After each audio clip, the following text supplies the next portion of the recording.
Sayın Bakanım, Sayın Konuk Bakanlar, Sayın Büyükelçiler, Sayın DEİK Başkanım, kıymetli hanımefendiler, beyefendiler, öncelikle dünyanın en güzel şehri İstanbul'dan size büyük bir enerjiyle günaydın demek istiyorum.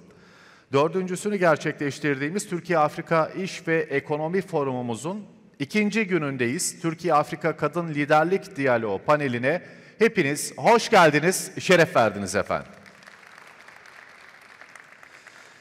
Evet, Türkiye Afrika Kadın Liderlik Diyalogu panelimizde Türk ve Afrikalı kadın liderlerini bir araya getirerek iş dünyasındaki deneyimlerinin uzmanlık ve işbirliği alanlarıyla kadın yönetimindeki ticarete öncülük ederek finansal kaynaklara ulaşma konusunda bir diyalog ortamı oluşturmayı hedefliyoruz. Aslına bakarsanız Afrika kıtasının mevcut nüfusu yaklaşık 1,3 milyar kişi ve kadınlar bu nüfusun %50'sini oluşturuyor.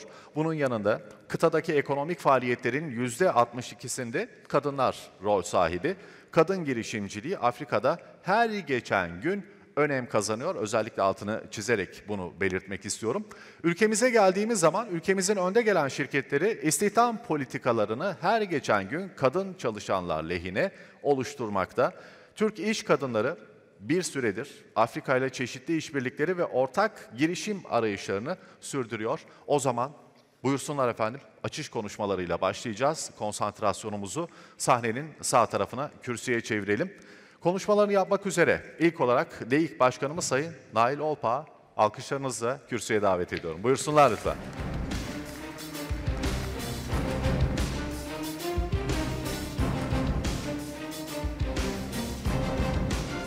Efendim hoş geldiniz.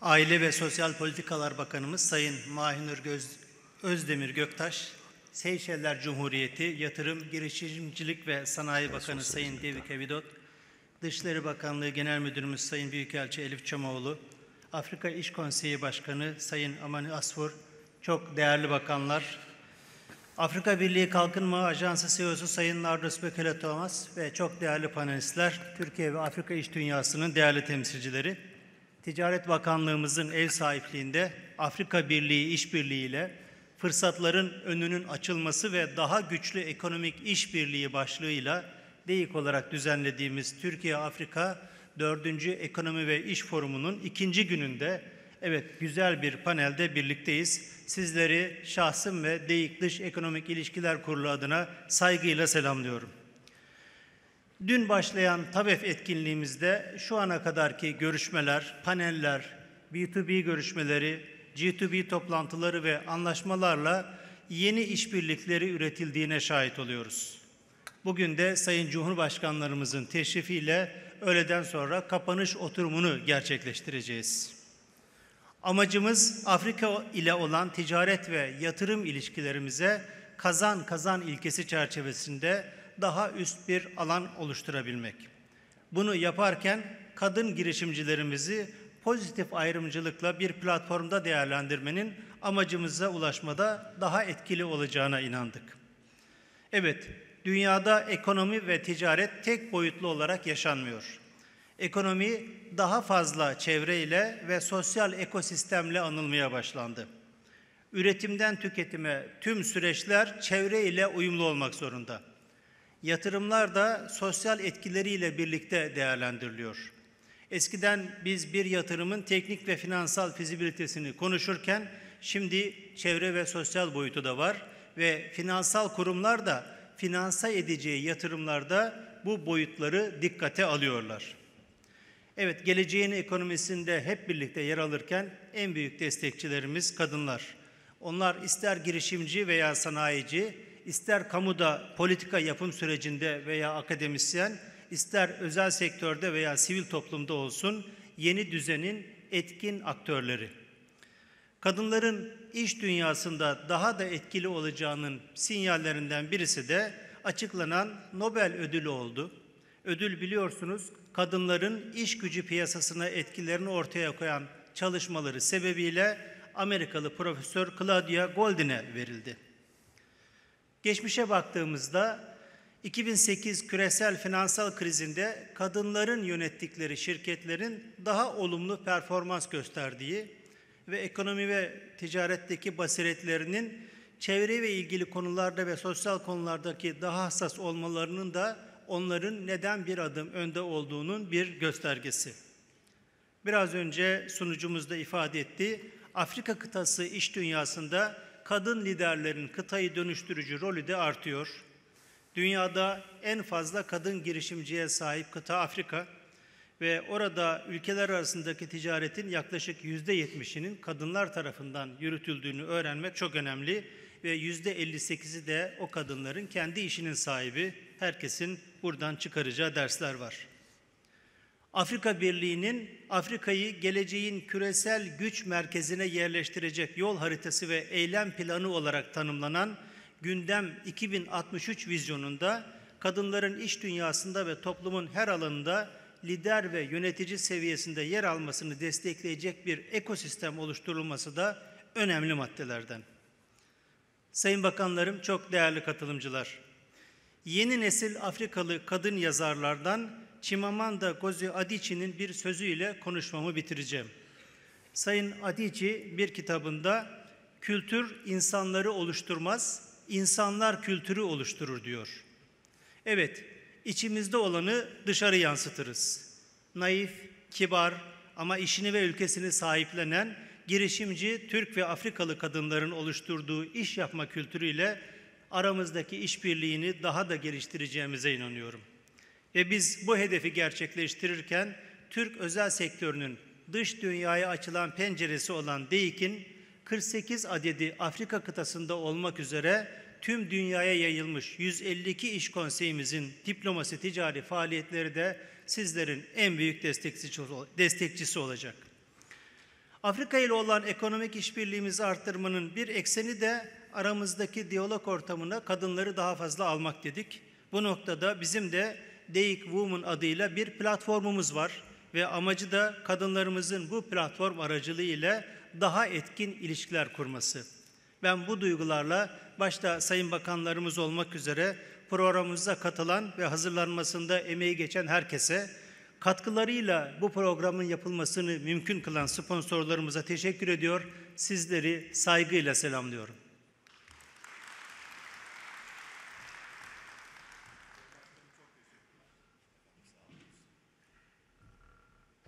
Evet, DEİK Başkanımız Sayın Nail Olpa bizde konuşmaları için teşekkür ediyoruz. Hanımefendiler, beyefendiler, değerli konuklar, şimdi sahneye Afrika Birliği Kalkınma Ajansı AODA NEPAD CEO'su Sayın Nardos Bekele Thomas'ı davet edeceğim. Alkışlarınızla efendim.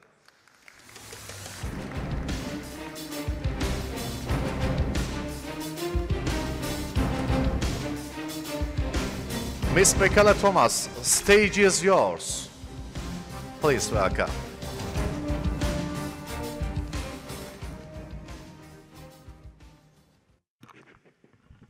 Thank you very much. Good morning, everybody. I would like to recognize some of our hosts and the prominent people that are participating in this very important gathering. First of all, I would like to really thank Mr. Nail Olpak, the President of Foreign Economic Relations Board of Turkey. Thank you very much for this really remarkable, very insightful gathering that is linking and trying to bridge, you know, the economic and business relations between Africa and Turkey. I would also like to recognize His Excellency Mamir Ozedunir Gokros, who is the Minister of Family and Social Services of Turkey.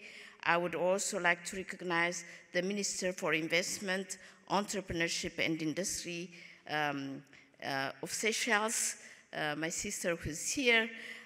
Would like to recognize my dear sister with who I've been working, the dynamic ambassador who was there in South Africa, and with whom we've been having, the whole leadership, what did we call that?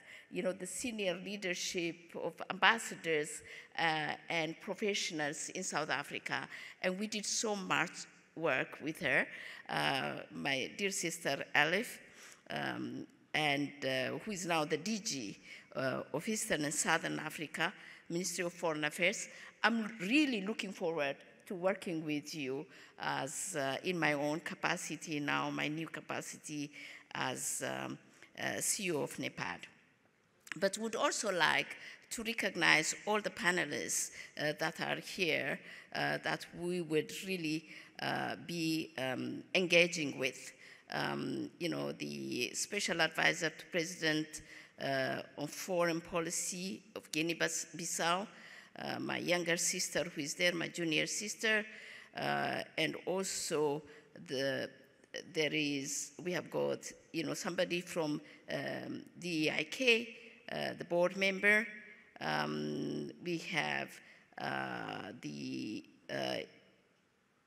my sister from the African Business Council, the president, who is leading, and organizing the private sector in Africa. And it's a very important task that she has, because we are really looking at the private sector as a partner in the implementation of our Vision 2063. So I'm so glad that she is here trying to help. Ladies and gentlemen, I'm sorry, all protocols observed. I see the Secretary General Commissar who is here, and many others. I mean, each one of you here are distinguished and eminent. It's very difficult and hard to mention each and every one. Distinguished guests, ladies and gentlemen, and as I said, all protocols observed. It's indeed an honor to be part of this panel in one of my favorite cities in the world, Istanbul. And actually, I would like to tell you a story, because Istanbul is one of the cities that was a favorite of my mother, who I just lost, not even 3 months, 2 months ago. And I would like to really give tribute to my mother, who made me to be who I am today. It's not everybody that has reached a position where I am and where my sisters are. It's just because mothers do make, their children to be who they are. And if we women, we are here, it's thanks to our mothers. Our mothers are really the backbone of the societies. And I would like to recognize and give tribute to all mothers, and also to really give tribute to my mother, who transitioned like a month ago. Istanbul, apart from its exquisite food and kind-hearted people who I adore, Istanbul is a multicultural city, used to be the capital of the Ottoman Empire, and therefore had extensive relations with North Africa, particularly during the 16th and 17th centuries. These historical connections laid the groundwork for contemporary ties between Turkey and North Africa. In addition to that, in the 60s, Turkey established strong relationship with the rest of Africa by recognizing the newly independent African countries and supporting the decolonization processes. I would like to say that, Turkey for women, entrepreneurs for women in Africa, is one of the symbolic countries.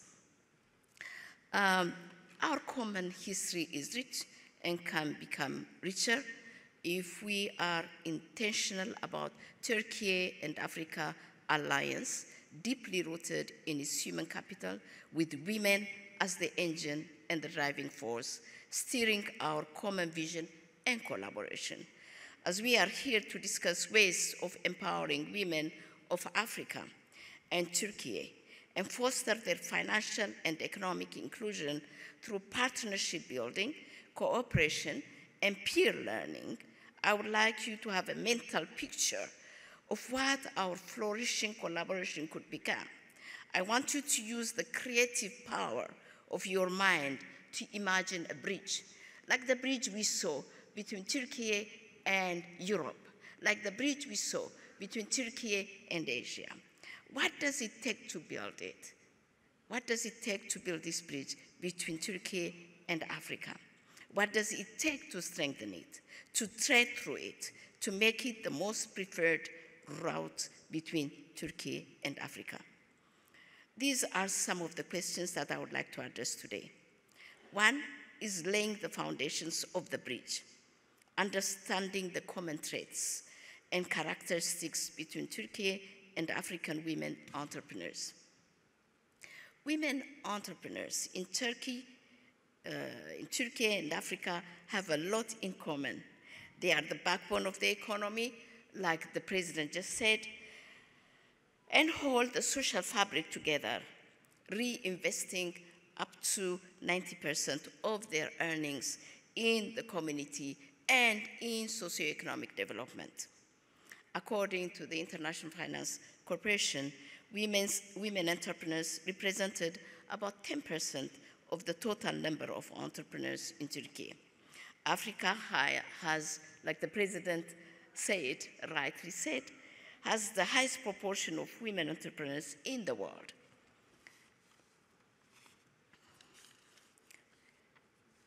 And evidence shows that women in the world, where am I? Sorry. Women in the world, with OECD affirming that more than at least 75% of all businesses either being started or run by women.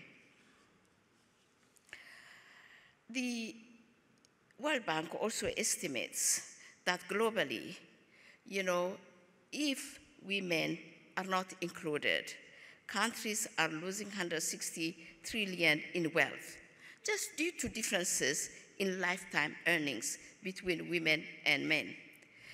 Evidence also shows that the funding gap for women-owned small and micro enterprises in sub-Saharan Africa is estimated to be $42 billion. Both Turkey and African women face similar challenges, including lack of access to funding and support networks, limited options for childcare when starting a business. At the African Union Development Agency, last year, as part of our Energize Africa 100 million MSMEs initiative for a year, on a yearly basis, our partner USDFC provided $74 million in financial guarantee funds to benefit women-led MSMEs in Nigeria, Zambia, Tanzania, and Malawi.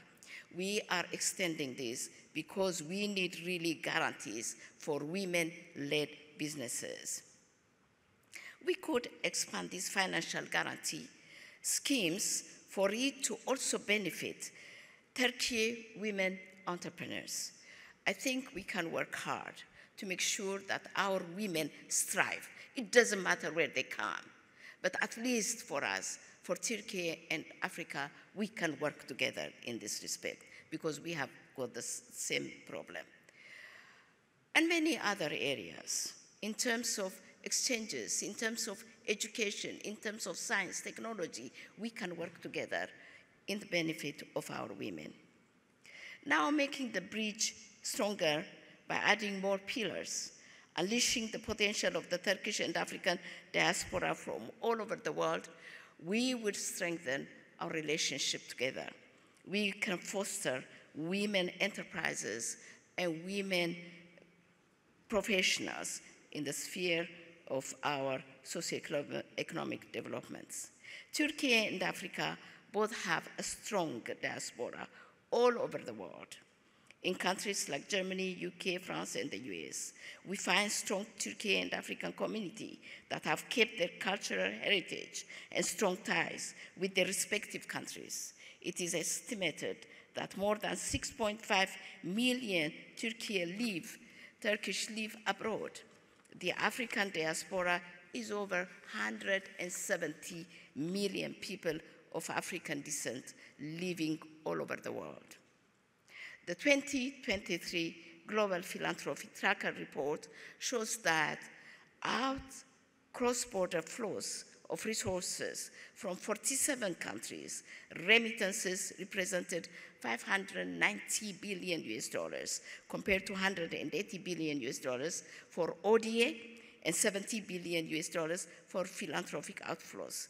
So, you know, if we capture actually the remittances, we can really build the capital that we require for women enterprises and entrepreneurs. Therefore, the cooperation of women from Turkey and Africa must include a financial mechanism that would allow both Turkish and African diasporas to invest part of the remittances that they sent in bankable projects in Turkey and Africa. 3, using the bridge both ways as one of the most relevant routes towards prosperity. A two-way cooperation between Turkish and African women entrepreneurs and leaders is very critical. When we speak about using the bridge, we speak about cooperation. We know that Turkey has been a strong advocate of South-South cooperation. The Turkish Cooperation and Coordination Agency, TİKA, has 22 offices in Africa and carried out 1,884 projects in the continent between 2017 and 2022. It is a very positive development, and it shows that Turkey is a great partner, and we need to build on that. However, a bridge connects two ends. For people to travel both ways, we should also be able to see African countries supporting Turkey through peer learning, technical cooperation. It should also become the norm so that the relations is mutually beneficial. And I'm so proud to report that in South Africa, when Turkey faced the crisis last year, the ambassador and ourselves were able to contribute. I mean, it's a token, it's not much, but to show solidarity with the Turkey people. And we were really happy to be together and pray together and contribute together as one entity, both South African, community and also, the diplomatic corps in South Africa. That is really a sign of solidarity, but it also shows how much we are connected in culture, how much we care for each other. Solidarity is critical, cooperation is critical, and collaboration is critical. The World Bank, as you know, we have got the AFCFTA that is there, and that is one of our priority programs, and that is really seen as one of the growth pillars for Africa's integration and for Africa's prosperity as we go on implementing the Agenda 2063. The World Bank estimates that if we implement AFCFTA, it will increase Africa's income by 450 billion by 2035. And therefore, it will increase intra-African exports by more than 81%.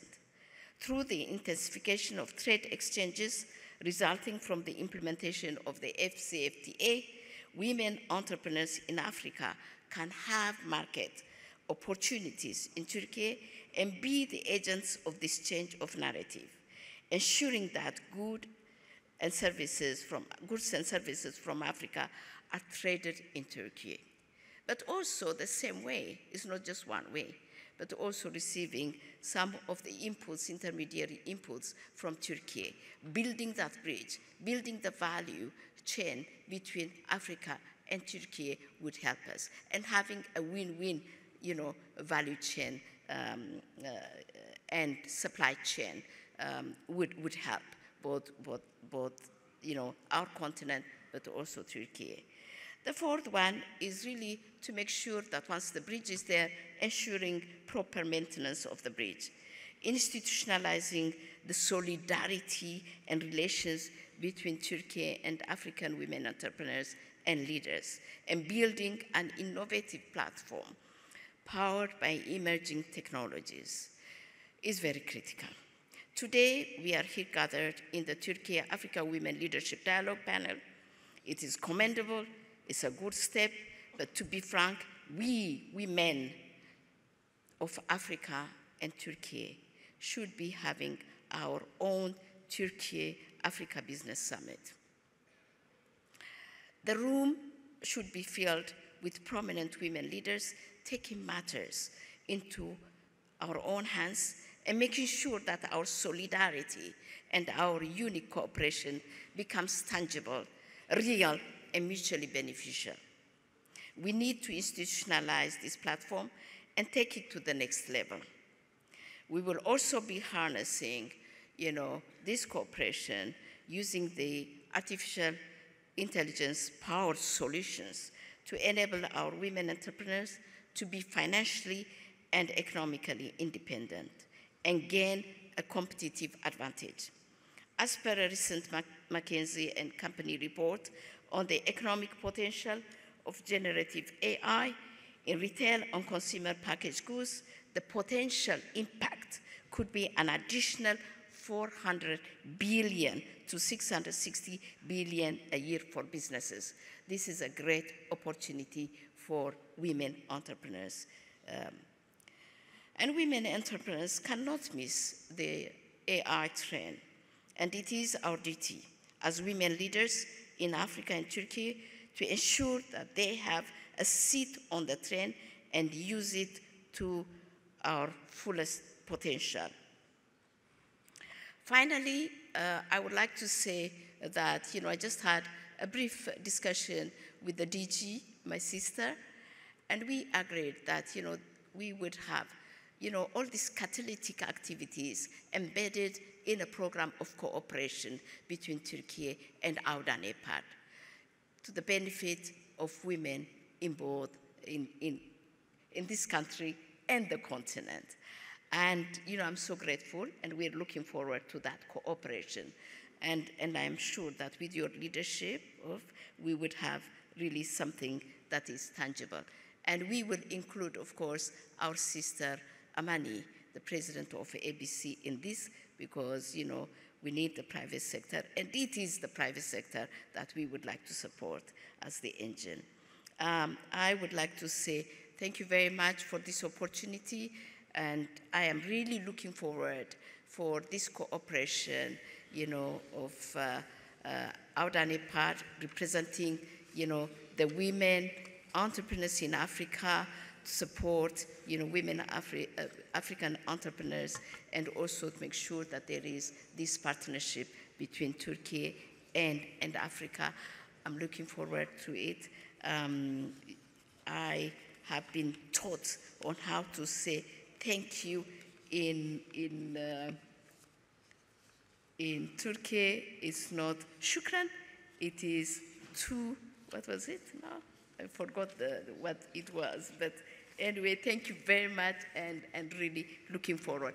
And I'm so pleased to be here, and I look forward to a fruitful discussion. But one thing that we really need to have in this discussion is to make sure that we have 1 or 2 or 3 outcomes, and to really follow up on these outcomes. And I'm really willing to monitor the progress and make sure that we have at least 3 deliverables that next time we come, we will report on. Thank you very much. Efendim biz de size teşekkür ediyoruz. Hanımefendi Nardos Bekele, Thomas, sağ olunuz. Kendilerini yerlerine uğurlarken yine değerli bir ismi davet edeceğim şimdi huzurlarınıza. Konuşmalarını yapmak üzere Seyşeller Cumhuriyeti Yatırım, Girişimcilik ve Sanayi Bakanı Sayın Devika Vidot hanımefendi gelecekler. Alkışlarınıza.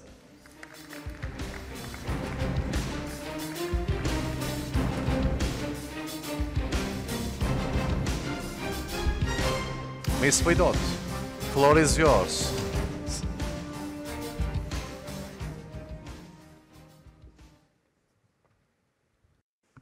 Thank you very much.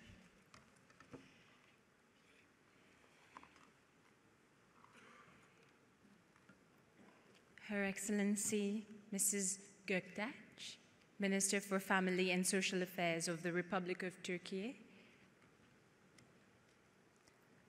Your Excellencies, colleague ministers, high-level dignitaries, Mr. Neil Opak, President of DEİK, distinguished guests, my fellow team members from the Seychelles who are here to support me this morning. Ladies and gentlemen, a very good morning to you all. I'd like to start by thanking the organizers for giving me the opportunity to speak on a subject that is very close to my heart and which still remains a significant challenge for us all. There are several initiatives established to support women entrepreneurs in Africa through multilateral organizations such as the African Union, the COMESA Federation of Women in Business, in partnership with other institutions such as the African Development Bank, the World Bank, through initiatives such as the Women Entrepreneurs Finance Initiative, and many others. Yet, studies show that there are still significant gaps in women achieving scalability in business and shortfalls in terms of access to finance. I come from Seychelles, and there is no regulatory, legal, or social barriers that discriminates against the participation of women in economic activities, none whatsoever. Any woman is free to walk into office at this very point in time and apply for a license or apply for a loan. But does that mean that my country is flooded with successful business enterprises led by women? It is far from the reality. It's my dream, but it's not the case yet. Clearly, there are more barriers being faced by women in business, and we just have to be more attentive at addressing them. I express my views around this subject at every opportunity that I'm given, and I'm grateful to share my reflections on those with you today. As women, we represent a beacon of love, safety, security for our family. But is it the inherent qualities of women, of us being soft-spoken, caring, thoughtful, are these the factors that are contributing to the hindrance to our progress? Surely these qualities ought to be regarded as strengths and not weaknesses. But studies show that women are more generally risk-averse, we're more prudent, we're more cautious, we tend to take more calculated risks, whilst men are a little bit more daring in nature and they tend to jump at opportunities. And thus, this probably is the reason why a lot of successful enterprises are led by men in the world today. And for us women, that is most probably because our decision-making is based upon the consideration of other complexities such as our family, friends, household, and what impact the decisions that we make will have on these situations. There is always a mental load that we carry that is often overlooked. For example, for a woman in business who wants to expand, who may want to open a new branch in another village or another state, that would mean having to leave home for many days at a time and for probably many times during the year. A mother of 3 would not even consider the possibility if they do not have the right support.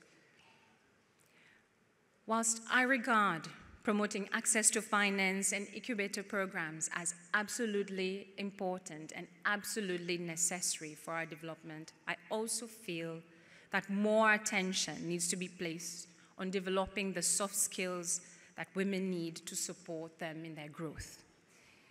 I'm going to share a personal experience with you this morning just to put things in context. I'm the youngest member of cabinet, and I'm also a young mother of 2 children, whereby the eldest is only 4 years old. These past few days, I've had to do twice as many reading ABC worksheets, allow them twice as much screen time, and allow them to have twice as much chocolates, because I knew that I would not be able to spend the week with them today, I would not be able to spend this week with them. There's always a guilt, and I know all the women in the room today know, and even the fathers, they understand the guilt of being away from your family. Unfortunately, society can be very judgmental at times about the choices that we make about our family and career, and it is very easy for us women to take on this load personally. I feel as though the judgment is not as severe on the men as it is for us women. As a woman in a leadership role, ladies and gentlemen, I certainly feel the pressure. I'm always very busy, and there are many difficult moments to get through. Let us not forget overcoming the negative connotations about politicians who are often associated with being individuals who are corrupted, liars, and only after personal gains. This is very unfortunate, as politicians should be regarded as a very noble profession, as you are indeed serving your people. As a woman in a political role, I spend every day trying to change this perception. I strive to lead by instilling strong values of ethics and integrity, as I'm determined to leave a legacy behind for my children to grow up, to try and trust politicians in the same way that they have trust in me. Therefore, I feel that women should view leadership roles as an opportunity, that this is something that they should not miss out on, an opportunity to have a direct influence over making positive changes for a better tomorrow. There is no other way. We need to step in, we need to step up, and we need to make the difference. However, ladies and gentlemen, I believe that in order to support the emancipation of women in business and in politics and in leadership positions, the right conditions need to exist. Let's for a minute stop looking at the obvious answers and tackle the real underlying problem. How many women in business have families? How many are single mothers? How many have the right support system? How many have the right skills, right mindset, and most important of all, a society that supports their achievements? Should we or could we not consider allocating more resources and attention to programs that help in the build-up of the mental capacity of women, that would grant them regular access to a support system to improve their mental health? This could be in the form of counseling, support groups led by professionals that would help women navigate and cope and build their mindset so that they'll be able to find the right balance between building a career, business, and family, and will not feel any remorse, any guilt. Let us focus on capacity building to train women to program themselves to become more business-minded, business-focused, and not lose sight of their goals because they're distracted by judgment or by what they think people will regard or will make of the decisions that they've been taking. Why don't we consider investing in reliable childcare facilities, in programs that would support families and would provide support to the parents by offering services beyond normal working hours, an environment that is conducive, that is safe, that is secure, that will allow parents, that will allow women and fathers to be able to do their business in comfort in knowing that their children are safe.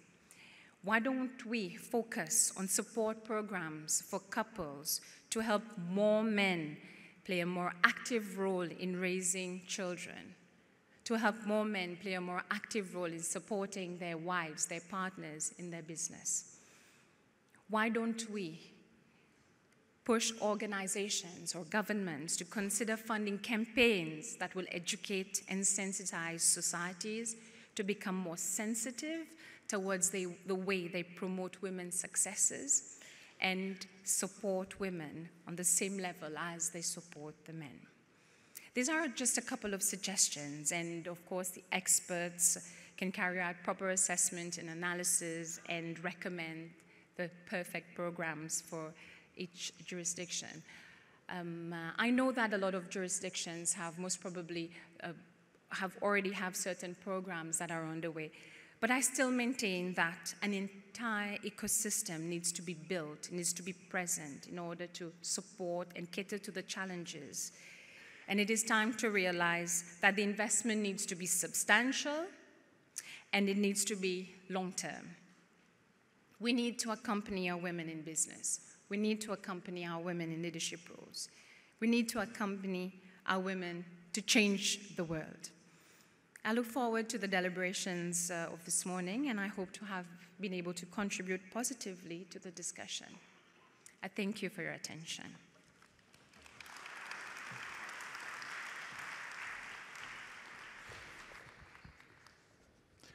Evet, çok teşekkür ediyoruz.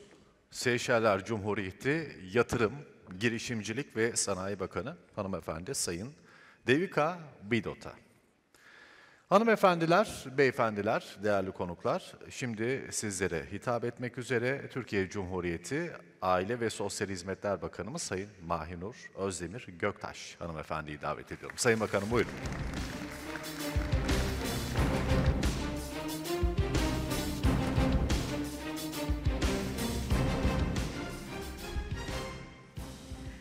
Thank you, dear participants, dear ministers. Welcome to one of the most beautiful cities of the world. Bienvenue à tous, chers participants, chers ministres. Bienvenue à İstanbul, l'une des plus belles villes du monde. Ve DEİK'in düzenlediği Türkiye Afrika İş ve Ekonomi Forumu'nda sizlerle birlikte olmaktan büyük memnuniyet ve mutluluk duyuyorum. Hepiniz hoş geldiniz.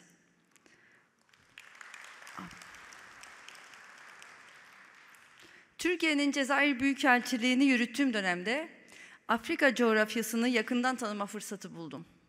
Halen Cezayir, Gine, Malawi ve Senegal Karma Ekonomik Komisyonu eş başkan olarak bir ayağım Afrika'da.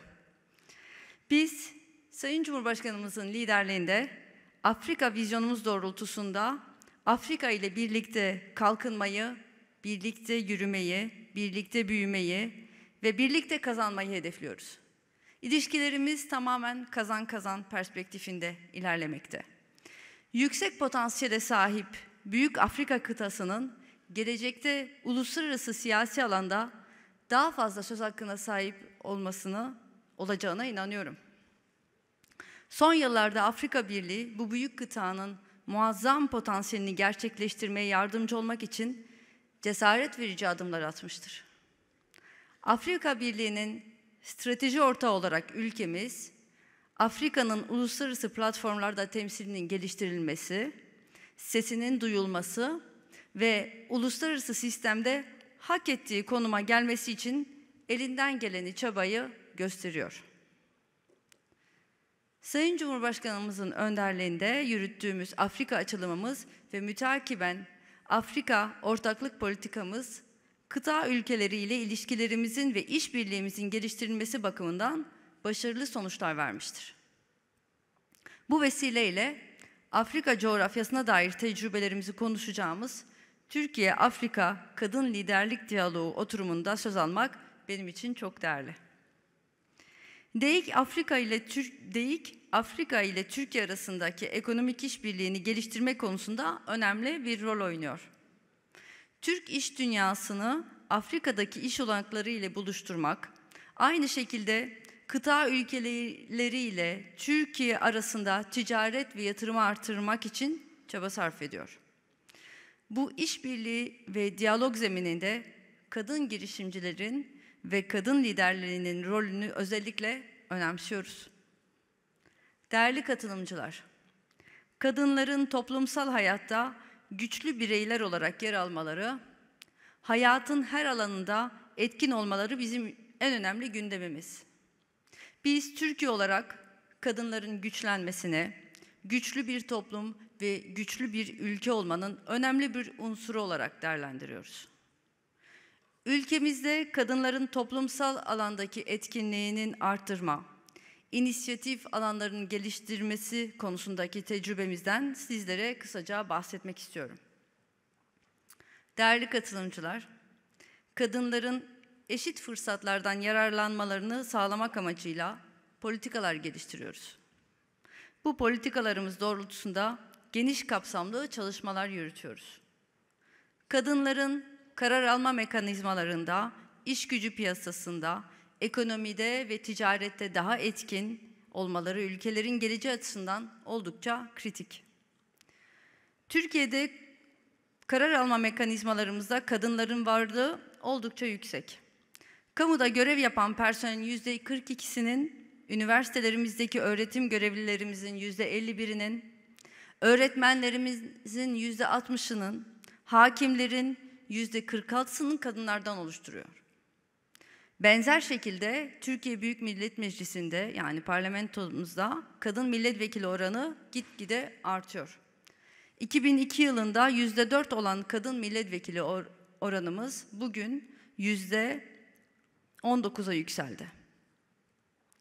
Kadın istihdamını artırmaya yönelik çalışmalarımız neticesinde çok önemli sonuçlar aldık. 2002 yılında Türkiye'de çalışan kadın sayısı 6 milyondu. 2023 Temmuz ayı itibariyle bu rakam 10 milyonun üzerine geçti. Bu süreçte istihdam artışında %70'lik bir artış olduğunu gözlemliyoruz. Kadınların iş gücüne katılım oranı ise %20'den %36'ya yükseldi. Elbette bu yeterli değil ve biz bu hedefi daha yükseğe çıkartmak için çalışıyoruz. Değerli Bakan, kıymetli katılımcılar, Afrika kıtasında arzulanan kapsayıcı ekonomik ve toplumsal gelişiminin sürdürülebilir olması için kadınların bu süreçte aktif rol almaları gerekiyor. Bu durum sadece bugünün değil, aynı zamanda yarının Afrika'sı için de hayati bir öneme sahip. Zira 4 milyardan fazla olan Afrika nüfusunun yaklaşık %51'ini kadınlar oluşturuyor. Nüfustaki bu büyük oran, kadınların iş gücüne katılımı konusunda desteklerimizi artırmamız gerektiğini gösteriyor. Afrika'da ekonomik faaliyetlerin büyük bir kısmı kadınlar tarafından gerçekleştiriliyor. Bu kadınların çoğu kendi işinin sahibi, girişimci kadınlar. Özellikle Afrika'daki kadınların gücünü ve dirayetini, sorunlarla baş etme kapasitesini ve çözüm üretmeleri noktasında tüm dünyaya örnek olması gerektiğini düşünüyorum. Değerli katılımcılar, Büyükelçilik görevini yürüttüğüm dönemde ben de kadınların öncülük ettiği projelerin büyük bir potansiyel taşıdığına tanık oldum. Nitekim TİKA ile birlikte yürüttüğümüz projelerde genellikle pek çok kadın girişimcimize destek olduk. Onların kendi işlerini geliştirmesine vesile olduk. Diğer yandan Türk ve Afrika kadın girişimcilerin çok daha güçlü işbirliği yapmaları gerektiğine inancım tam. Bu konuda özellikle kendi bakanlığım konusunda üzerime düşene yapmaya her zaman hazır olduğumu söylemek istiyorum. Kadın liderliği açısından küresel düzeyde geniş etkisi olan ülkemizden çok başarılı bir örnekten de bahsetmek istiyorum. Dünya bizim ortak evimiz diyerek Sayın Cumhurbaşkanımızın refikaları, saygıdeğer hanımefendi Emine Erdoğan'ın başlattığı sıfır atık projesi tüm dünyaya yayıldı. 2017 yılında duyurulan sıfır atık projesi artık küresel olarak benimsenmiş bir yaşam felsefesine dönüştü. Birleşmiş Milletler Genel Kurulu aldığı kararla 30 Mart'ı Uluslararası Sıfır Atık Günü ilan etti. Proje birçok uluslararası ödül aldı. Geçtiğimiz günlerde gerçekleştirilen Birleşmiş Milletler'in 78. Genel Kurulu esnasında New York'taki Türk evimizde küresel sıfır atık iyi niyet beyanı imzalandı ve ilk imzalayıcısı da saygıdeğer Cumhurbaşkanımız Recep Tayyip Erdoğan oldu. Kadın liderliğiyle başlayan bir projenin çok büyük başarılara ulaştığına hep birlikte şahit olduk. Öte yandan saygıdeğer hanımefendi Afrika Kültür Evi Sosyal Sorumluluk Projesi'ni başlattı. Ve bu proje oldukça kıymetli. Afrika Evi, Afrika kültürünü tanıtmaya ve halklar arasında köprü kurmayı amaçlıyor. Buna yönelik çok başarılı projeler yürütülüyor. Başta Ankara olmak üzere ama artık Afrika Birliği ile de bir anlaşma imzalandı geçtiğimiz ay New York'ta. Afrika Kültür Evi, 34 Afrika ülkesindeki kadınların üretimine destek amacıyla ürün alıyor. Bu ülkelerden alınan ürünler Türkiye'ye satılıyor ve elde edilen gelirle Afrika'daki kadınların üretimine katkı sağlıyor. Ziyaret etmediyseniz çıkışta standlarını ziyaret etmenizi de tavsiye ederim. Değerli katılımcılar, Afrika Birliği'nin 2063 hedefleri, kadınların liderliğini ve girişimci kadınların desteklenmesi hedeflerinin merkezine yerleştiriyor. Temel amaçlarında insan odaklı bir kalkınma amacı güden Afrika'nın kadın ve gençlerinin potansiyelinden faydalanması gerektiğini vurguluyor. Türkiye olarak biz de kadın liderlerin daha etkin olmaları için çözüm bulmalarını ve işbirliği olanaklarını artırmayı önemsiyoruz. Bu nedenle Afrikalı ve Türk kadın girişimciler arasında deneyim paylaşımını teşvik ediyoruz. 4. Türkiye Afrika İş ve Ekonomi Forumu'nun kadınların ekonomi ve iş dünyasındaki katılımını artırma hedefimize ulaşmaya büyük bir katkısı olacağına inanıyoruz. Hep birlikte kadın girişimciliğinin ve liderliğinin güçlenmesine katkıda bulunmak için çalışmaya devam edeceğiz. Sözlerimi sonlandırırken 4. Tabef yani Türkiye Afrika İş ve Ekonomi Forumu'nun başarılı işbirliklerine vesile olmasını diliyor. DEİK Başkanı Sayın Nail Olpak başta olmak üzere emeği geçen herkese teşekkür ediyorum. Hepinizi saygıyla, sevgiyle selamlıyorum. Evet, Türkiye Cumhuriyeti Aile ve Sosyal Hizmetler Bakanımız Sayın Mahinur Özdemir Göktaş hanımefendiye biz de hitapları için çok teşekkür ediyoruz. Evet, şimdi panelimize geçeceğiz burada. Hanımefendilerin, kadınların olduğu yerde bir zarafet, kendiliğinden bir estetik vardır. Güne bugün onların enerjisiyle, sizin enerjinizle başladık. Bu arada tekrar çok teşekkür ediyoruz. Aile ve Sosyal Hizmetler Bakanımız Sayın Mahinur Özdemir Göktaş aramızdan ayrılıyorlar. Teşrifleri için, katkıları için teşekkür ediyoruz. Evet, başlayalım mı o zaman?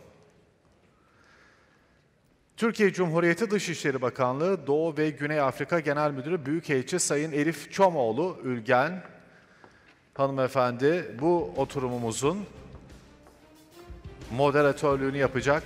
Sayın Büyükelçim hoş geldiniz. Nasılsınız? Lütfen buyurun. Ben mihmandarlık yapayım size. Ve değerli panelistlerimiz Gine-Bissau Başkanı'nın Dış Politika Özel Danışmanı Sayın Suzi Barbosa. Miss Barbosa, welcome, please. DEİK Yönetim Kurulu üyesi ve BRN Yatak Yönetim Kurulu Başkanı Sayın Berna Gözbaşı. Berna Hanım hoş geldiniz. Nasılsınız? Lütfen buyurun. SBM Investments Limited kurucusu ve CEO'su Sayın Silvia Bıvalba Mutale Mıvansa. Buyursunlar lütfen.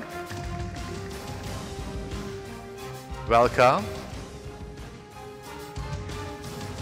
Nitsika Uhuru Genel Müdürü Sayın Mandisa Charman Gaba.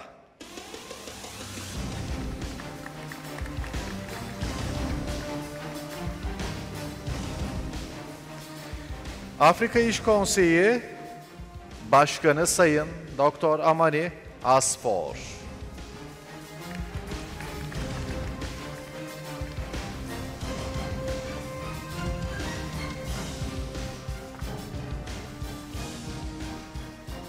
Hoş geldiniz. Atladığım değerli bir isim var mı acaba? Orada bir koltuk boş ama...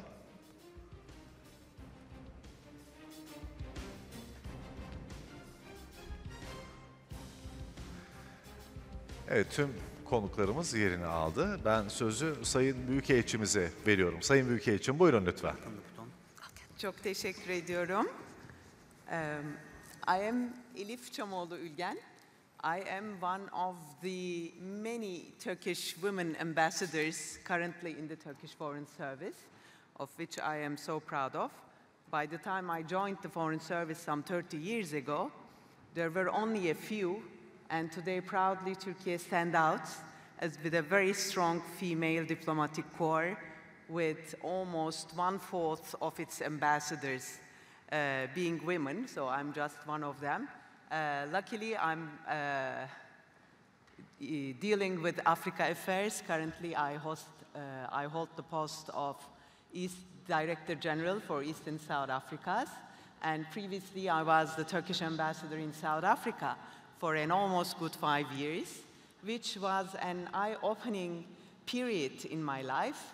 I lived in South Africa with my family, with my children, and of course it was an amazing experience. But as a woman, and I always tell this, which even makes me sitting here today trying to humbly moderate among those wonderful, strong women, but really my good 5 years in South Africa has taught me a lot, has inspired me a lot.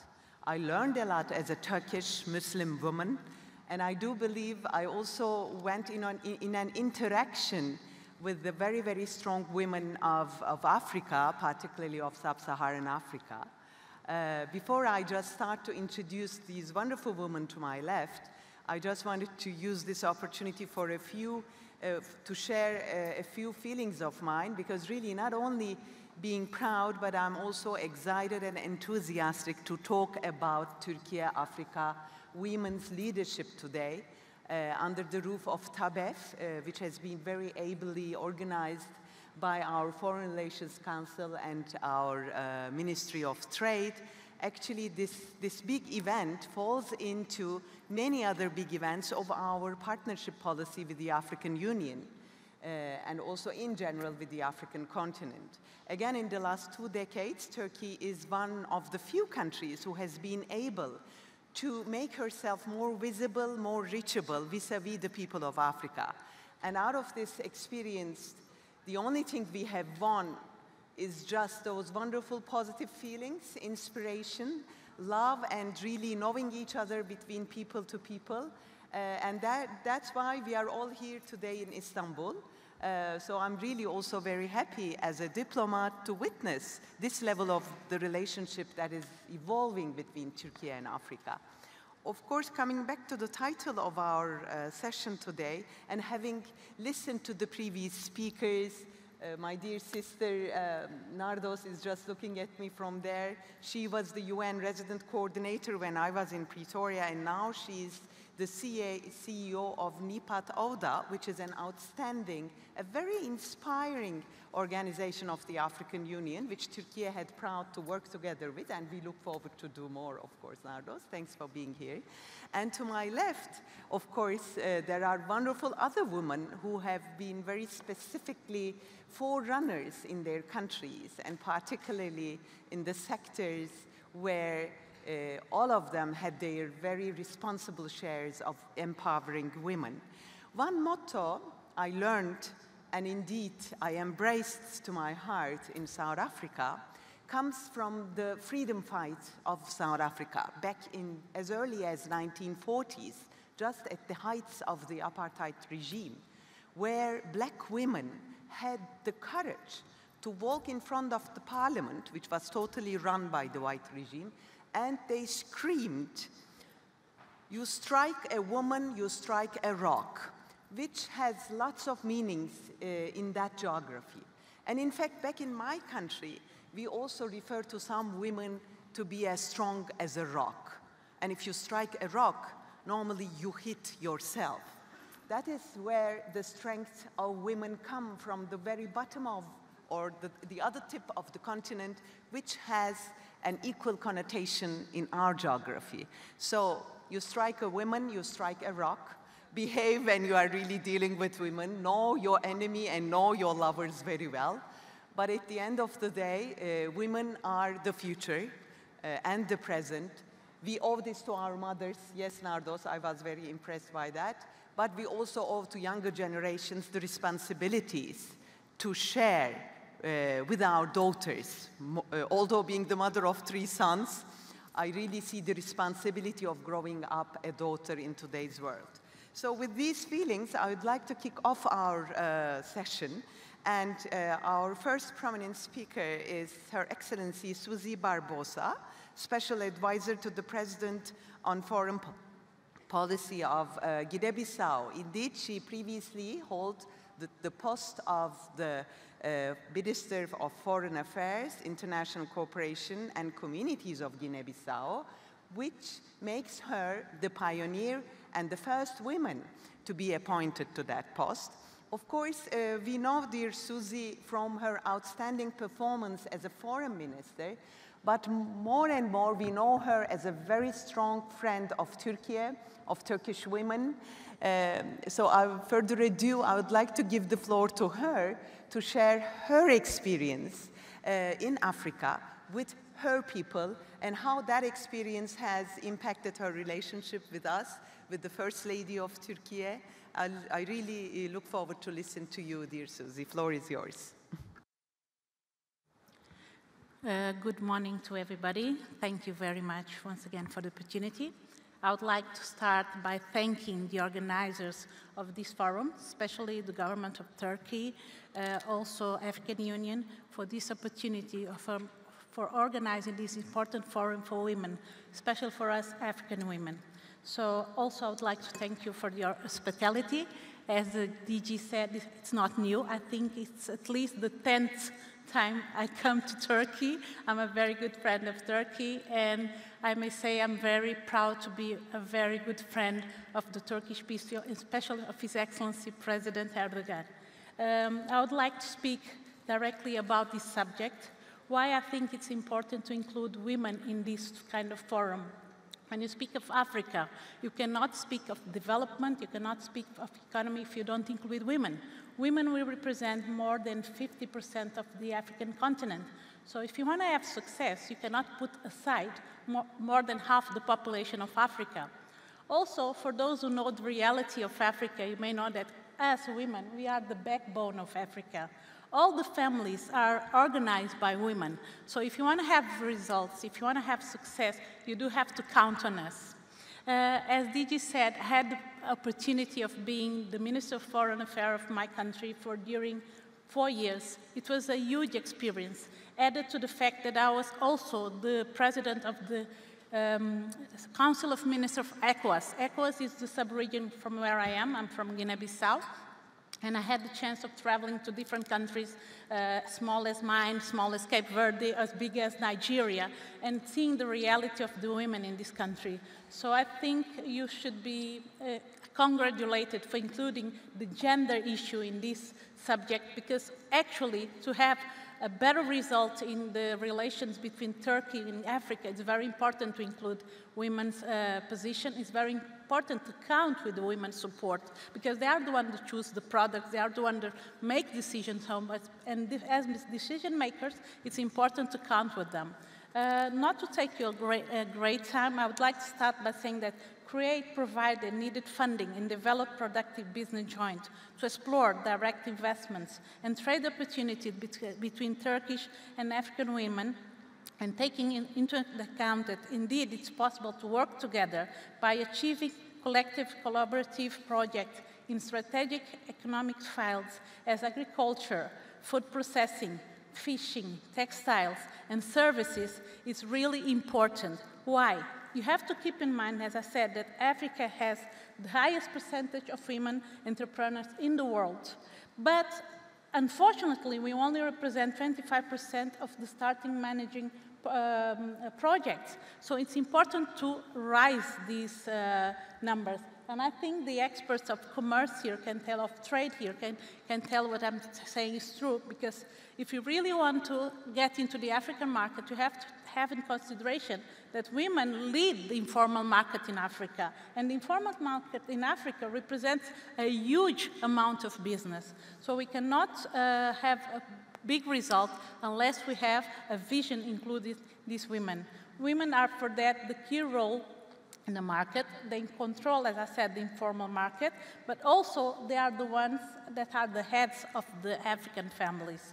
And by saying this, I would like also to stress the fact that as politicians, as women that made active politics, has made diplomacy, we have to recognize that nowadays we cannot have a successful diplomacy unless we include the economic side of it, the economic diplomacy. And the economic diplomacy, for what I've seen, can be also easier when it's made by a woman, maybe because of the way we smile, but maybe because the way we are more human in our decision. So I think for all of this forum has a lot to do, and when you see Africa, you have to see it also through this gender issue question.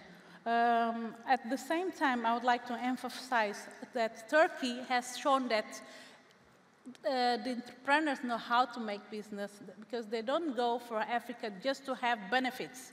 What I really appreciate about the Turkish entrepreneurs, and I've been working with them for quite a few years, I believe since 2015, first time I went to cabinet in the government, and they look for a partnership, a real partnership that you have a win-win collaboration. And this is very important. We, the African, we are tired of having a position of people that give to us and they think they can teach us. No, we can learn from our partners, but we also can teach our partners because we have different realities. So this relation of win-win and mutual respect is very important, and this is one of the things we have to congratulate the Turkish entrepreneurs, even the Turkish decision makers, because they have this in mind and they do respect it. Before I finish, I would like once again to congratulate women panelists that are here. Some of them, I've known them, I've worked with them, and I really am proud to be here with them today because they are the voice of the African women. But I think that all these considerations that are made should be taken in consideration by the partnership, and also to say that it's important for us to respect also the agenda of the United Nations to include women, but also the agenda of the African Union, the 2063 agenda, by saying that women, we are part of the development, women, we are part of the decision in our countries and in our continent. And Africa, as you said, we're speaking of more than 54 countries, with more than 50% of this population being women. So we're speaking about millions of women that are possible buyers, possible clients, and possible decision makers. I thank you very much for your attention. Dearest Susie, thank you very much for the very encouraging words. In fact, I would also like to express the gratitude on behalf of the Turkish people to you and in your personality, to your leadership, because a country like Guinea-Bissau, normally you would find very far away from Turkey, but in the last couple of years, we have really developed very close relations. And indeed, the 44th embassy on the continent very recently has been inaugurated in Guinea-Bissau. And this was only possible, really, thanks to your leadership and to the Turkish leadership. And out of this relation, only people will win of the two countries. So thank you very much. You referred very rightfully to economic diplomacy. Economic diplomacy is, I think, the motto of one woman in this panel, which is to the left of Susie, and I'm looking at dear Berna Gözbaşı.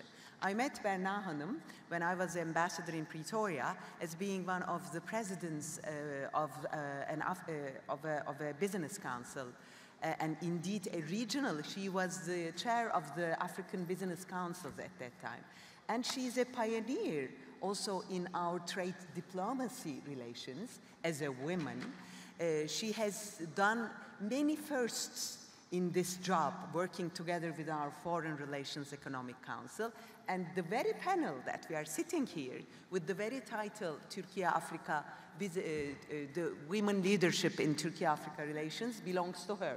So she's the brainchild of the event that we are hosting today. I'm very proud and honored to share the panel with you, Berna Hanım. But Berna is known, other than her business women qualities, in the eyes of the Turkish public opinion, and the Turkish public opinion is heavily engaged in football, and I do believe also in the eyes of the soccer lovers in many African countries, as the first female president of one of the well-known Turkish soccer teams coming from the middle of Anatolia, Kayserispor. This was really an overwhelming quality which among her other qualities and her other very outstanding pioneering roles in her CV, beats out many. So further ado, I would love to give the floor to you. You have been in the field in Africa many years. You have been in business, you have been in sports, you have dealt with women, you have dealt with young boys and girls. Floor is yours. Thank you, Elif Hanım. I would like to thank you, all the ministers, our valued President, Mr. Nail Olpak, and every time giving us this opportunity for holding this panel. And valued guests, dear speakers, I want to welcome you all. And I want to go on my speech in Turkish. Then for any questions, we can go back to English again. Sayın Bakanlar, diplomatlar, değerli DEİK Başkanım, Afrika'dan gelen kıymetli dostlarımız, değerli katılımcılar, sizleri DEİK Yönetim Kurulu üyesi olarak saygıyla selamlıyorum. Ve 2 gün boyunca Tabef'te geçirdiğimiz bu yoğun gündemde bu toplantıların çıktılarını hep birlikte görmeyi umut ediyoruz. DEİK olarak geleneksel hale getirdiğimiz ve en son 2001 yılında DEİK Türkiye Afrika İş Konseyleri Başkanı sıfatıyla moderatörlüğünü üstlendiğim Türkiye Afrika Kadın Liderlik Diyalogu panelinde bu kez de konuşmacı olarak aranızda yer almaktan mutluyum. 2003 yılında Afrika ile ticari ve ekonomik ilişkilerin geliştirilmesi stratejimiz doğrultusunda Türkiye olarak Afrika kıtasında çok önemli mesafeler kaydettik. Çok boyutlu ilişkilerimizin geliştirilmesinde DEİK olarak da yer almaktan, liderler düzeyinde yapılan bu toplantıların oluşturulmasında, bugünlerin bütün arka planda, sahnenin arkasında çalışan ve buna liderlik eden DEİK Başkanımıza ve DEİK'in bütün ekibine teşekkür ediyorum. Konunun diplomasi boyutunda kıtanın dört bir yanına açılan büyükelçiliklerimiz, temsilciliklerimiz ki Sayın Moderatörümüz de görevinde Güney Afrika Büyükelçimiz olan değerli diplomatımız Elif Hanım gibi bölgedeki kadın diplomatlarımızdan biri ve en başarılardan biridir. Hepsi çok başarılı ama Elif Hanım'ın gönlümüzde yeri her zaman başkadır. Ve aktif politikalarımızın Afrika'da devam etmesinde kadın diplomatlarımızın da rolü gerçekten büyüktür. Konunun ticaret ve ekonomi boyutunda ise DEİK olarak işimiz ticari diplomasi misyonumuzla Afrika bölgesinde iş dünyasının temsilcileri kadınlar olarak işbirliği ve yatırım fırsatlarının geliştirilmesi için sahadaki çalışmalarımıza devam ediyoruz. Türk iş kadınlarımız Afrika'da enerjiden lojistiğe, tekstilden inşaata her biri ayrı ayrı konularda yer almaktadır. Pek çok sektörde Afrikalı iş kadınlarıyla işbirliği yapmaktadırlar. Bu vesileyle iş konseylerimizdeki 152 kadın iş konseyi başkanının Afrika'daki başkanlarımız, kadın başkanlarımız en çok sayısı Afrika İş Konseyi başkanlarımızdır. Afrika'da kadının konuşmacılarımız ve daha önceki konuşmalarda da bahsedildi. Bugün kıtanın hali hazırda nüfusu 1,3 milyarken bu nüfusun %50'si aynen Türkiye'de olduğu gibi kadınlar. Yalnız farkımız %62 kadınların iş gücünde yer aldığı ve ekonomik aktivitelerin %60'ından fazlasına yer aldığı bizler için, Türkiye'nin ticari diploması için hep notlarımızda bulunan bir konudur.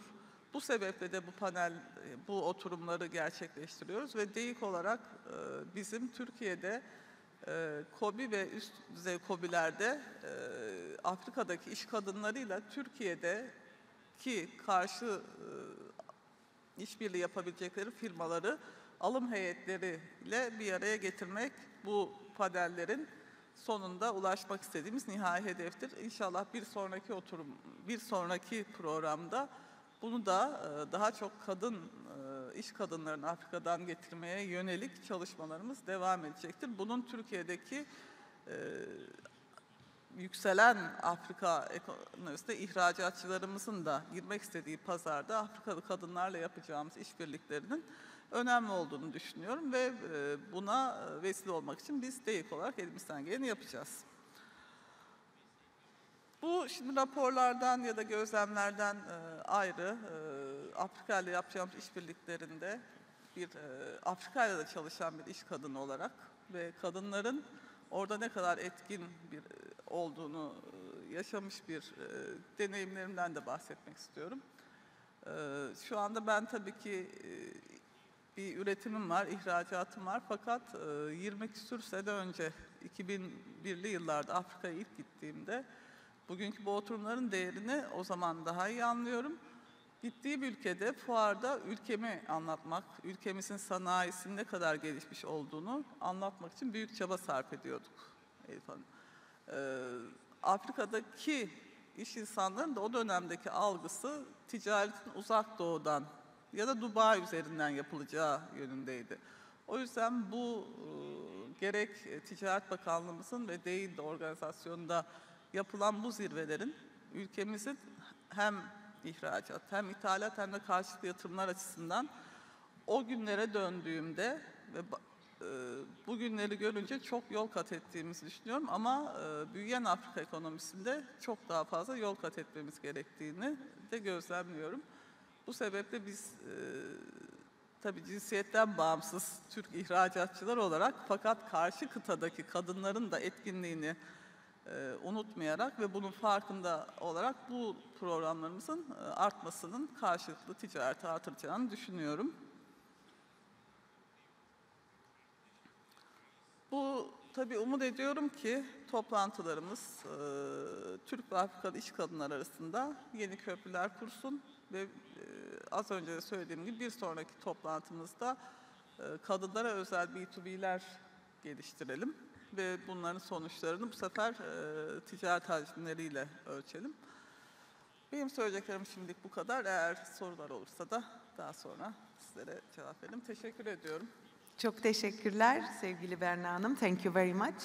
You've seen the difference between a very operational businesswoman and of course between a bureaucrat. She really tries to pull things more onto the ground and hopefully, inshallah, after 2 years in the next Tabef, we might be seeing a more operational panel connected with B2Bs. Sorry to cut, I would like to add something with my football experience. The African football players playing in Turkey also have a big role in explaining our country to Africa and bringing their relations to Africa. So in 3 years of my football life, I saw there's another way of diaspora or using those football players in cultural events and in this kind of events will add too much to our trade missions. Thank you. You're very right. Nothing is faster than sports and younger people in terms of connecting us to each other. So with these feelings, I look at dear Silvia Bavalia Muttale Mwanza. I just met Silvia a few days ago while we were preparing on a Zoom call. I was very impressed when she started to introduce herself, and today when I met her, I immediately understand why. Because people around Silvia refer to her as the sunshine. She is really sunshine. She has an amazing career, amazing CV. She has been an entrepreneur for the last 3 decades. When I read this, I thought she has been an entrepreneur since she was born. She's also very young looking, very dynamic. She has spent many, many years in founding and founding businesses, empowering women, particularly being a leader in the fashion industry. She comes from Zambia. Zambia is a neighbor of South Africa at the very, very end of the continent. Until the year 2010, Turks and Zambians were not knowing each other very well. And I remember when the first Turkish embassy in Lusaka was opened, must be sometime 2011. And today, she was telling me that she and her son are the first Zambians to enter into the consulate in Lusaka, Turkish consulate, to apply for their visas and receive them. So it is a long relationship that she has developed in terms of traveling between Turkey and Lusaka.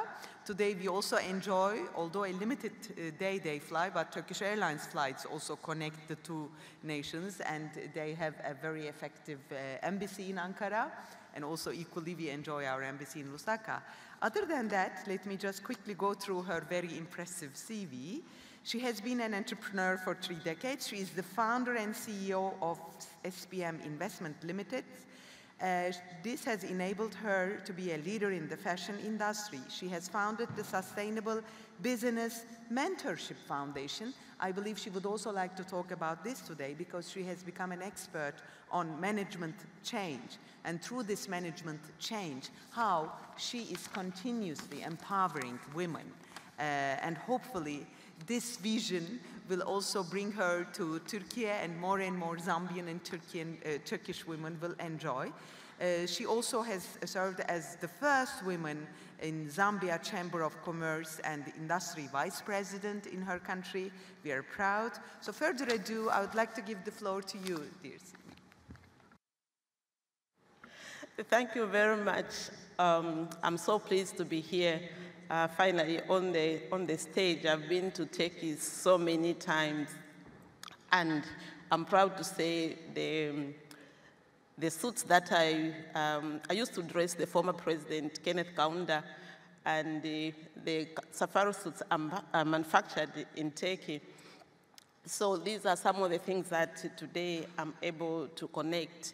So thank you for this opportunity, ladies and gentlemen, and esteemed guests.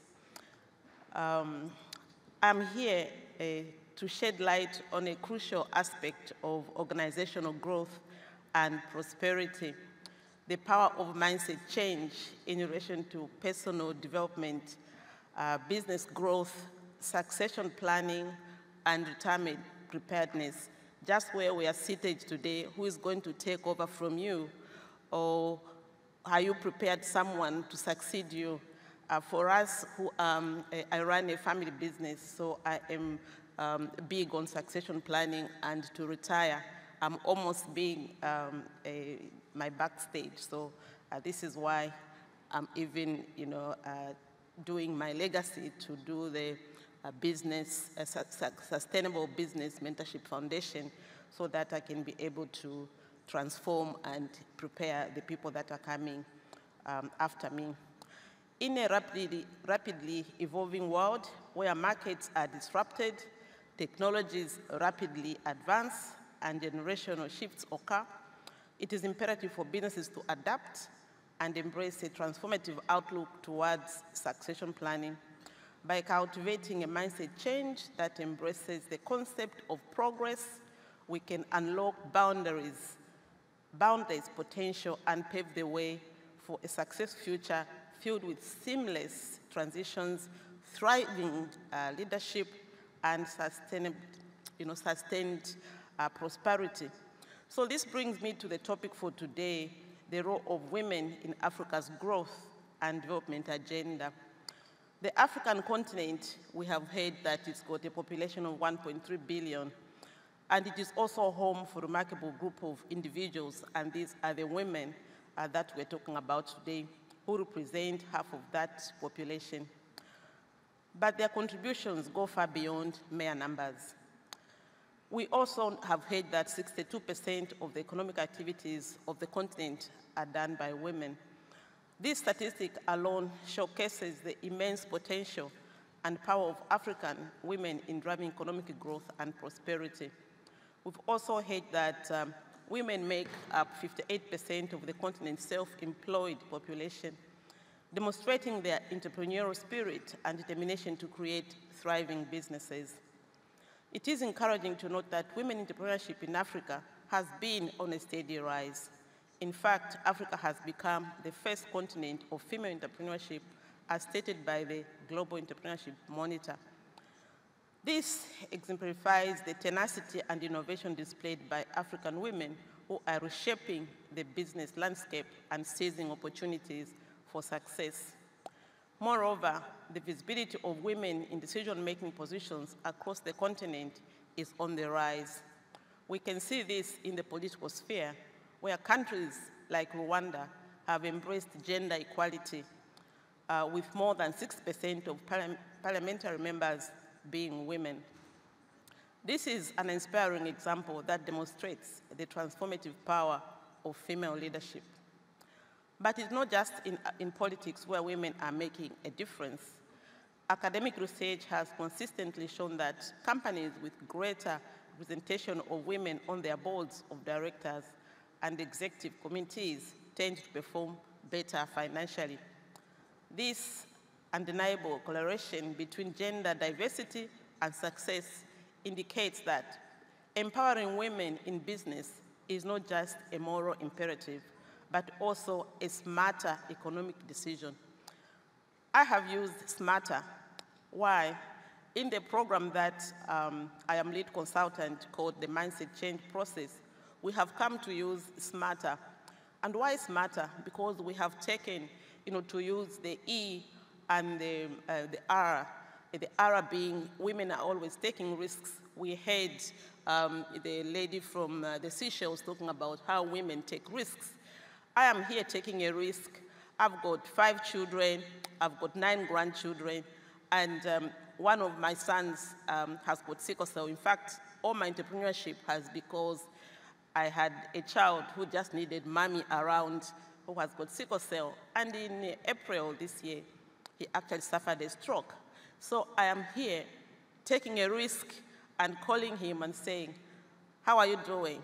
But he is such a warrior. He was even joking with the doctors and said, doctor, I am hard to kill. All I need is I need to do a bone marrow transplant. But what does it take to do a bone marrow transplant? I must find $78,000 US to take my son to do a bone marrow transplant. And that's a risk. And I hope that when we are in forums like these ones, we advocate, for women who are doing great despite the circumstances that they face. We've also included the E, which means that in the smarter goals that we set, we have to keep it exciting. And for me being here, I'm excited about some of these things that are happening today as we remain relevant in our own communities. So Africa's growth and development agenda can only succeed if we tap into all its resources and talents. It is imperative that women who contribute so significantly to the continent's economic, social, and political life are able to participate fully and be empowered. Be empowered because we invest in the capacity building of women in Africa. We not only elevate their status, but also unlock a vast reservoir of potential that will benefit the entire continent. How can we manage to change the status quo? From my experience, you heard it's 3 decades of me being an entrepreneur, it is that we need to shift our mindset to what is working, and forget about the things that have not worked in the past. Because we've gone to conferences, I don't know how many conferences that I've been to, where we always setting the agenda, we always talking about all these things that need to happen, but it ends there. So from this platform, we need to be picking the things that work, draw outcomes, and make sure that we can be able to do that.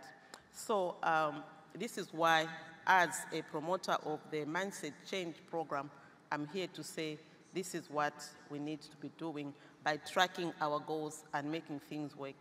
In conclusion, let us recognize and celebrate the remarkable achievements of African women. Let us support their entrepreneurial spirit and advocate for their presence in decision-making positions and strive for gender equality in all sectors. And by doing so, we embark on a journey towards a more prosperous Africa where women play a pivotal role in shaping its future. So thank you so much. Thank you, dear Sylvia. Actually, I've just been warned that the presidential program will start where also one of our panelists have to join the other panel. That's why I would like to just kindly once more bring to your attention that we please stick to 5-6 minutes. And now the floor goes to Mandisa Charmaine Gaba from the beautiful South Africa. She is the managing director of Ntsika Uhuru. Mandisa is an entrepreneur with over a decade of experience, leads Ntsika Uhuru, an engineering services firm specializing in upstream energy and mining solutions. She is pursuing an MSc in global energy, climate policy at the SOAS University of London. Alongside her entrepreneurial pursuits, Mandisa serves as co-executive director at the Policy Project South Africa and actively engages in youth-oriented initiatives. When I just met her before the panel and asked her what really is going to be the topic of her intervention, she just answered simply, feminist business. Floor is yours. Thank you so much, and thank you for this opportunity. And yes, one of the things which I'm incredibly passionate about is feminist businesses. And what I find a lot of times is that when I speak about feminist businesses, people think that it's a synonym for women-owned businesses or women-run businesses. And yes, there are cases where that's what's true, but feminist businesses are essentially businesses that reflect our values and businesses that reflect our politics. Businesses that are free of oppression of people, that are free from the exploitation of people, and businesses that challenge the current power systems and challenge the status quo. So that's one of the things that really define who I am, and if I walk into any room, I want people to know that that's a woman who is really a proponent of feminist businesses. And I'm very interested in how feminism and business intersect. And so I think when we conduct our businesses sometimes, there's a laziness and an unwillingness to challenge how things are done, you know, and to reimagine a new and a better world. We constantly talk about let's empower women, but what does that look like? Let's have feminist economies, but what does that look like practically? And so my challenge is always, how do we reimagine, how do we recreate? There's new ways of being that we can create together, and I'm very interested in the ways that we can do that. Another thing that comes up, and I know I just dived straight into it, that's how passionate I am. Another thing that comes up when I have these kind of discussions is people talk about hiring, promoting, or even giving contracts on merit.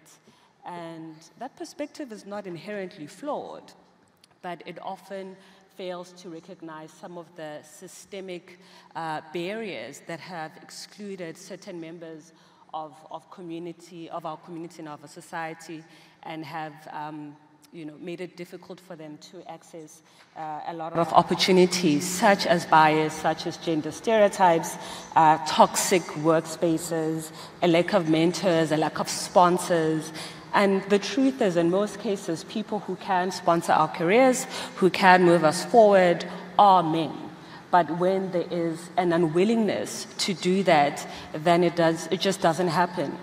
And sponsors for me is something that's quite notable, and that's something that's very important. Something that happened in our country this week is that one of the 4 major banks announced their new CEO, who happens to be a black woman, and it's a very historic event in South Africa. And she's been mentioning this whole week of conducting interviews how her sponsor was responsible for mentioning her name in rooms, for coaching her, for guiding her. And that's something that we should be doing for one another, and that's something that men should be doing for women and women-owned businesses.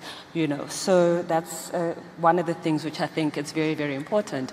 And it's those very same sponsors, mentors, who are usually in businesses and in corporate responsible for ensuring equal pay, or in this case rather, not ensuring equal pay, And what we find is, especially among young people, among my peers who, are in corporate, is that they have to have a side hustle here and there, and because they are not earning a living wage, a dignified wage. And those are some of the things which I think, as we step into decision-making roles, that we need to make sure that we advocate and we bring about that change. And that's the exciting thing about being an entrepreneur, is that you are able, from the onset, to design your business in a way that is thoughtful, in a way that is feminist in a way that takes into account how you're going to interact with your suppliers, how you're going to interact with your customers, where you're going to source from, and how are you going to pay people a dignified wage. And going now to the relationship between Turkey and Africa and African women, I think I'm probably going to be the fourth person to say this, but Africa has the largest proportion of female entrepreneurs, So they are there, but they become immediately harder to see and to recognize when boards and venture capitalist companies look like a Father's Day event, So we need to make sure that we put women and people who are queer and people who live with disabilities in decision-making roles, because then they're able to open the door for other people. And maybe a challenge also to the people in this room, that the people who can solve for the problems in your company, in your organization, are not in it, because it's people 9 out of 10 times who look like you, who think like you, and when you're presented with a new problem, you have no idea how to solve it. But as soon as you open the door up a bit more, people, ideas come in which you could have never imagined to tap into. So yeah, as I draw to a closing, I think the other things we need to really think about, even when we look at the large group of African women who are entrepreneurs, is the fact that a lot of them are in the informal sector. So how do we start thinking, reimagining and co-creating how to bring them in, and how do we cater for the ones who have no desire to be formalized? How do we cater for the women who do not want to participate in the banking system as it currently is? Because there's solutions, there's business ideas, there's business models to be created just around that, so that we don't leave them behind, but that we create solutions that work for them in their corner stalls, in their communities. So those are the kind of things that I think we need to think about. I think it would be quite an injustice for us to have been here, met one another, start partnerships, start businesses with the people that we've met here, and we recreate businesses that continue to oppress and to exploit African people and African women. And if you can't find them, if you can't find the young women, the women-owned businesses, the transformative people in your own communities, call me. I know them. They are my friends, they are my sisters, they are my community. Call me and let's get them into your boards, let's get them into your companies, let's form the partnerships that actually change this continent. Thank you. Thank you, dear Mandisa. It's very impressive to hear your vision as a young, really entrepreneur, but also as a wonderful woman who is ready to empower the other generations. And I think I couldn't agree more with you when you said one of the most important things is to make more and more space in the decision-making levels of anything. Yes. So thank you very much. Having said this, we are going to meet another very strong woman from Africa, from Egypt, Dr. Amani Asfour. I had the pleasure to meet her now. She is currently the president of the Africa Business Council. And I think this is exactly for women to be in decision-making positions. The African Business Council has been established by the African Union and they aim to be the private sector voice of the whole continent, representing the Union, but representing all countries of the continent. So she assumes big responsibility. But of course, looking at her CV, she has got an enormous experience and devotion and dedication on business, on women empowerment. So I would love to read your CV, but in order to give you more time, I would like to have the honor and pleasure to give the floor to you, dear President. And I know she's going to be one of the co-chairs of the next presidential session of our summit. That makes me even more excited. The floor is yours, Madam. Thank you very much, my dear sister DG, and my dear fellow panelists. Your Excellency, Mr. Neil Olpak, President of DEİK, very happy to be here, and thank you very much for the organization of this important panel on the margins of Africa-Turkey Economic Summit. My dear sister SG of COMESA, Madame Kapwepi, my dear brother Commissioner of Economic of ECAS. I'm very happy to be here, especially in this very important session of women leaders and women empowerment. And I always say, I'm a professor of pediatrics, that's my background, but I started my company when I was a third-year medical school. So really it shows how when you are an entrepreneur, you would like to really see how you tackle the issue of business. My strategy about the economic empowerment of women is based on 3 pillars. The first pillar is personal empowerment programs, which is about training, capacity building, awareness, information. So if now we want to build a bridge between our African women and Turkish women, we need to inform them, we need to have information about the trade agreements, about the products that is present in each market, and to see how they build the capacity of our women entrepreneurs to access the Turkish market, but also build the capacity of our Turkish women here to access the African market, which is huge, 1.3 billion people. So we need to establish business-to-business linkages among our women entrepreneurs. The second P with the second pillar is policy advocacy. We need to advocate for women at the helmet of top positions. We need to have enabling environment for our women entrepreneurs to see how one of the things we're really pushing is about government procurement. The government procurement is $15 trillion in the world, and women have access only to 1%. So as I was chair of COMESA Business Council, I lobbied the heads of state to have at least 30% of all government procurement goes to SMEs, women and youth, which is already applied now in Kenya. So this is one thing that how to really leverage and upscale the women entrepreneurs' businesses, not to be confined on micro and small, but how to be large business through really this government procurement. Again, corporate procurement. Many of the big companies in the world are looking for women vendors, but they have no access to them. So now we are trying to see how we make a business directory with all the women entrepreneurs in different sectors in order to supply for the big corporates, which is again a huge market. Financial inclusion is one thing that we are asking all the financial institutions to see how they have special products for our women entrepreneurs so they don't have really to put collaterals, and also invest in business ideas, in startups, and to see how they also invest in trade.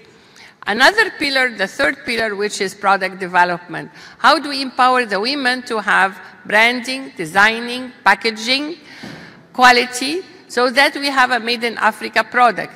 And with this bridge between Turkey and Africa is huge, because in Africa we have a lot of natural resources. Take shea butter within the Western Africa.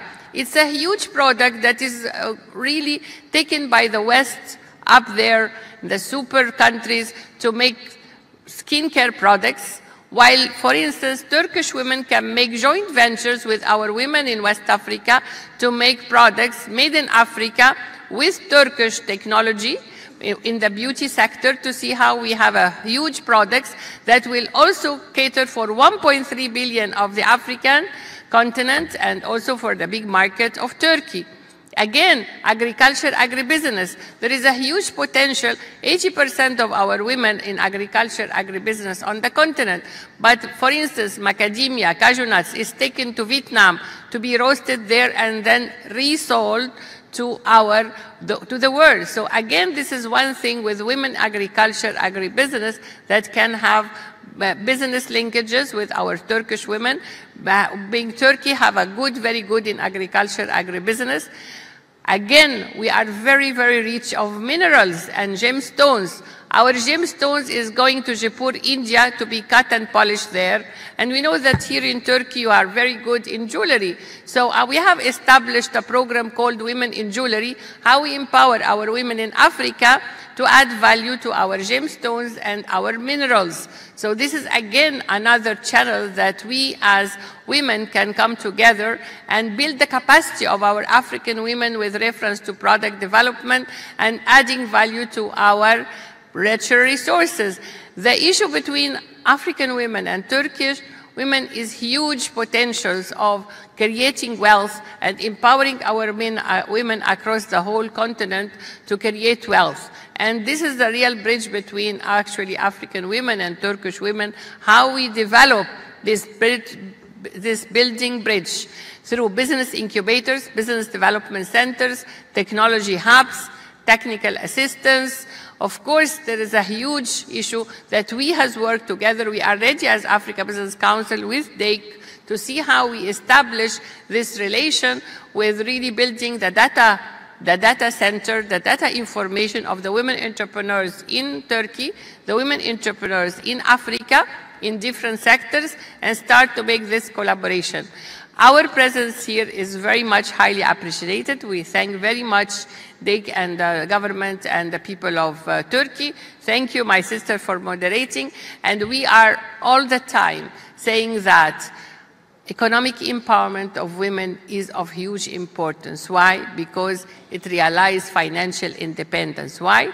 To give you the power of choice and voice.